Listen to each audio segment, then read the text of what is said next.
Good day everyone, I'm here in front of you to discuss about heart rate. It is important to know one's own heart rate because our heart rate helps us to determine our fitness level, and by monitoring this, we can avoid overtraining, which can avoid the risk of injuries. These are the body parts where we can detect our heart rate. First, the temporal pulse is palpated on the temple directly in front of the ear. The carotid pulse is a pressure signal acquired over the carotid artery as it passes near the surface of the body at the neck. Your radial pulse can be taken on either wrist. Use the tip of the index and third fingers of your other hand to feel the pulse in your radial artery between your wrist bone and the tendon of the thumb side of your wrist. The fourth one is the brachial pulse.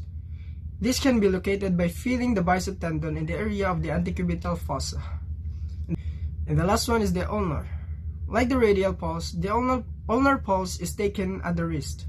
The radial pulse is taken over the artery on the thumb side of the wrist, while the ulnar pulse is taken on the other side of the wrist. These are the factors that can affect our heart rate. First, emotions and anxiety can raise your heart rate. Second, body temperature. If you become too hot or too cold, your body senses a thermal stress load.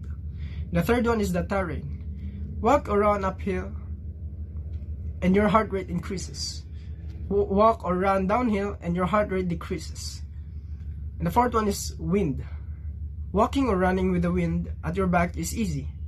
Therefore, your heart rate decreases. Walking or running into the wind is more difficult. Heart rate increases. The fifth one is dehydration. As you become increasingly dehydrated during a long walk, hike, or run, your blood becomes thicker and waste products build up in the bloodstream. The sixth one is medication. Depending upon the medication, heart rate can either decrease or increase. Insufficient nutrition, heart rate increases. Insufficient sleep, heart rate also increases. Insufficient recovery after a long hike, run, or other hand workout, heart rate also increases.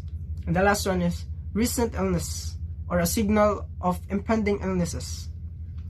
Lastly, athletes always had slower heart rates and quicker recovery rates than non-athletes.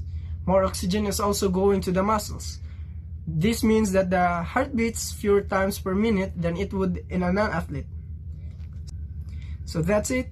Thank you for listening. I hope you learned something from me.